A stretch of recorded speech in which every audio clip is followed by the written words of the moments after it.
శ్రీ గురుభ్యో నమః. శ్రీ మాత్రే నమః. మా భక్తి టీవీని ప్రోత్సహిస్తున్నటువంటి మా ప్రేక్షకులందరికీ ధన్యవాదాలు తెలియజేస్తూ ఉన్నాము. శని గారి యొక్క మార్పు కుంభరాశి నుంచి మీనరాశిలోకి 2025వ సంవత్సరంలో మార్చి 30 నుంచి జరుగుతూ ఉంది. అనేక రకాల మార్పులు జరుగుతూ ఉంటాయి. ఒక్కొక్క గ్రహము తన నియమిత కాలం ప్రకారంగా తన రాశిలో సంచారం చేస్తూ ఉంటుంది, తానున్న రాశిలో. అలాగే గురువు గారు 1 సంవత్సర కాలం పాటు ప్రయాణం చేస్తారు ఒక రాశిలో. రాహు 1.5 సంవత్సరాల కాలము, అలాగే కేతువు కూడా 1.5 సంవత్సరాల కాలము, శుక్రుడు నెల రోజుల కాలము, రవి నెల రోజుల కాలము, బుధుడు నెల రోజుల కాలము, కుజుడు 40 నుంచి 45 రోజుల కాలము, అలాగే చంద్రుడు 2.5 రోజు ఒక రాశిలో ఉంటారు. మరి శనిగారి దగ్గరికి వచ్చేటప్పటికల్లా ఇది అత్యంత పెద్ద గ్రహం. 2.5 సంవత్సరాల కాలం ఒక రాశిలో ఉంటారు. అయితే ఈయన సంపదలు ఇవ్వడంలోనూ అత్యధికమైన సంపదలను ఇస్తూ ఉంటారు, అంత దీర్ఘకాలం కూడా.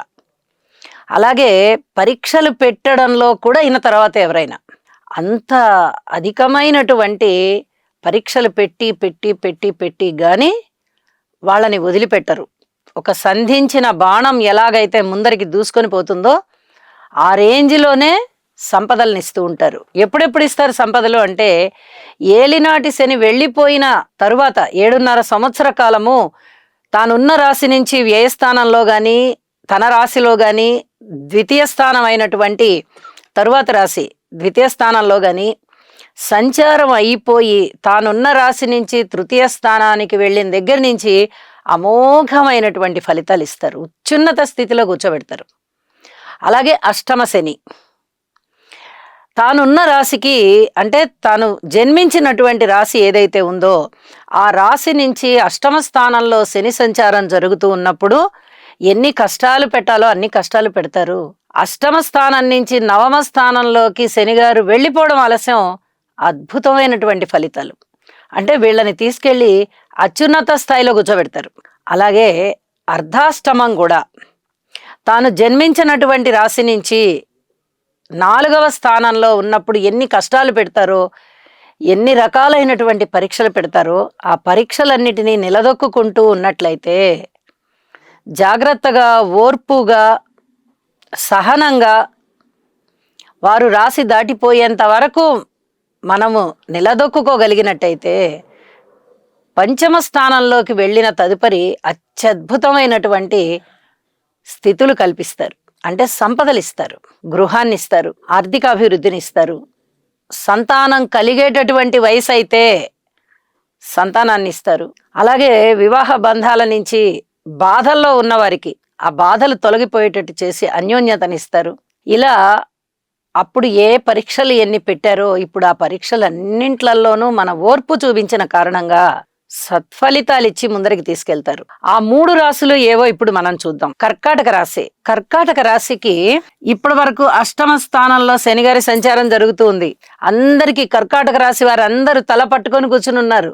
ఎప్పుడెప్పుడు ఈ శనిగారి బాధ మనకి తొలగిపోతుందా, శని వెళ్ళిపోతూ వెళ్ళిపోతూ మంచి చేసి వెళ్తారు అని చెప్తున్నారు కదా, మనకి అద్భుతమైన ఫలితాలు ఎప్పుడు ఇస్తారా అని చెప్పి అలా పళ్ళ బిగువన ఓర్పు పట్టుకొని కూర్చుని ఉన్నారు. ఇప్పుడు ఆ కాలం వచ్చేస్తుంది. 2025వ సంవత్సరం ప్రారంభంలోనే, అంటే మార్చి 30వ తేదీ నుంచే శనిగారి యొక్క మార్పు అష్టమం నుంచి నవమంలోకి వెళ్ళిపోయింది. ఇక ఎప్పుడైతే అష్టమం దాటిపోయిందో అద్భుతమైన ఫలితాలు. ఇక్కడ ఇంకో విషయాన్ని కూడా చెప్పుకోవాలి.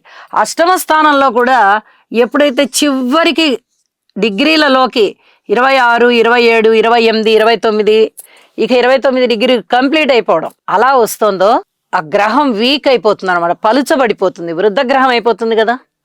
ఇంకా అంతగా ఫలితాలను ఇవ్వదు. ఇప్పటి వరకు కష్టపెట్టున్నాం కదా, వీళ్ళని ఇంకా ఎందుకు కష్టపెట్టడం, కాస్త రిలీఫ్ ఇద్దాంలే అని అలా అలా కొంచెం పట్టు సడలిస్తూ ఉంటుంది అనమాట. పూర్తిగా రాశి మారిపోయిన తర్వాత ఇక అద్భుతమైన అవకాశాలు. నవమం కోణంలోకి వచ్చేస్తుంది కదా. ఇప్పటి వరకు ఉన్నటువంటి అష్టమ భావంలో ఉన్నటువంటి ఇబ్బందులు ఏవైతే ఉన్నాయో, కలహాలు ఏవైతే ఉన్నాయో, దుఃఖాలు ఏవైతే ఉన్నాయో, ఎవరితోనూ సరిపడకుండా ఎవరితో అయితే సహాయ సహకారాల నిరాకరణ జరుగుతుందో ఇక అవన్నీ కూడా పాజిటివ్లోకి వచ్చేస్తాయి. అలాగే అన్నదమ్ముల యొక్క సహాయ సహకారం పెరిగేటట్టుగా ఉంటుంది. గృహంలో కూడా ఐకమత్యం కనిపిస్తుంది. ఇక భార్యాభర్తల మధ్య అన్యోన్యత పెరుగుతుంది. ముఖ్యంగా భర్త గారి ఆయుష్ పెరుగుతుంది. ఇది స్త్రీలు కూడా గమనించుకుంటారు. మాంగళ్యవతులు నా భర్త ఇబ్బందుల్లో ఉన్నారు కదా, నా భర్తకి ఇలాంటి అనారోగ్యం ఉంది కదా, నేను ఇన్నాళ్ళు ఇంత కష్టపడుతున్నాను, ఈయన ఏమైపోతారో నేను భయపడుతున్నాను, ఇప్పుడు కొంచెం రిలీఫ్ వచ్చింది అని చెప్పి చాలా చాలా ఆనందిస్తారు. అంటే మాంగళ్యం కూడా రక్షింపబడుతుంది. 8వ స్థానానికి ఆయన అధిపతి అవుతూ ఉన్నారు కదా, కాబట్టి ఆ రక్షణ కూడా శనిగారిదే. కాబట్టి రక్షించేస్తారు, పూర్ణ ఆయుష్ ఇచ్చేస్తారు, ఆ జంటని విడిపోకుండా చేస్తారు. ఒకవేళ భార్య గారు అనారోగ్యంతో ఉన్నా కూడా భర్త గారి పరిస్థితి అదే. అరే నా భార్య ఏమైపోతుందో అనే దిగులుతో ఉంటారు వాళ్ళు. పళ్ళ బిగున వైద్యం చేయించుకుంటూ ఉంటారు, ఓర్పు కలిగి ఉంటారు. ఎప్పుడైతే శని గారు 8వ స్థానం దాటిపోయారో, ఆయుష్కారకుడు కూడా కదా శని, ఇచ్చేస్తారనమాట ఆయుష్ని. ఈ విధంగా అత్యుత్తమమైన ఫలితాలు, ఒక ఉన్నత స్థానంలో కూర్చోబెడతారు వీళ్ళని.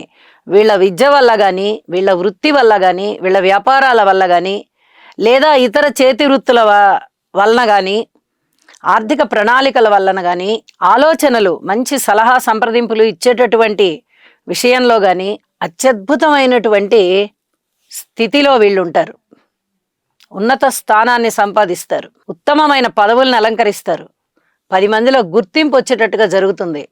ఇక చేతి వృత్తుల్లో ఉన్న వారికైతే అద్భుతమైన కళా నైపుణ్యం బయటపడుతుంది. వాళ్ళ చేతి వృత్తుల్లో ఆ నైపుణ్యం ఉంటుంది కదా, ఆ నైపుణ్యం బయటపడి ప్రదర్శింపబడి వారికి ఉన్నత శిఖరాలని అధిరోహించేటటువంటి అవకాశాలు వస్తాయి. చాలా చెప్పదగ్గ సూచన. ఎవరు మాకు అష్టమ శని జరుగుతోంది అని భయపడాల్సిన పని లేదు. శని గారు వెళ్ళిపోతూ వెళ్ళిపోతూ అత్యుత్తమమైన ఫలితాలను ఇస్తారు. కాబట్టి ఈ 2.5-3 సంవత్సరాల నుంచి ఎంత బాధలు అనుభవిస్తున్నారో కర్కాటక రాశి వారు, సరైన గ్రహస్థితులు లేక, గోచారం సరిగా లేక ఎన్ని ఇబ్బందులు పడుతున్నారో, ఇప్పుడు ఆ ఇబ్బందులన్నిటికీ స్వస్తి పలకండి. ధన లాభాలున్నాయి, గృహ లాభాలున్నాయి, ఆర్థిక లాభాలున్నాయి, వివాహ సంబంధాలన్నీ కూడా మెరుగుపడతాయి. అంటే భార్యాభర్తల మధ్య అన్యోన్యత పెరుగుతుంది, రుణాల విషయం బాగుంటుంది, పిత్రార్జితాలు చేతికొస్తాయి. ఇలా అనేక రంగాలలో అనేక సమస్యలు దాటిపోయి చాలా ఆనందంతో ఉంటారు అని చెప్పి తెలియచెప్పడం జరుగుతుంది.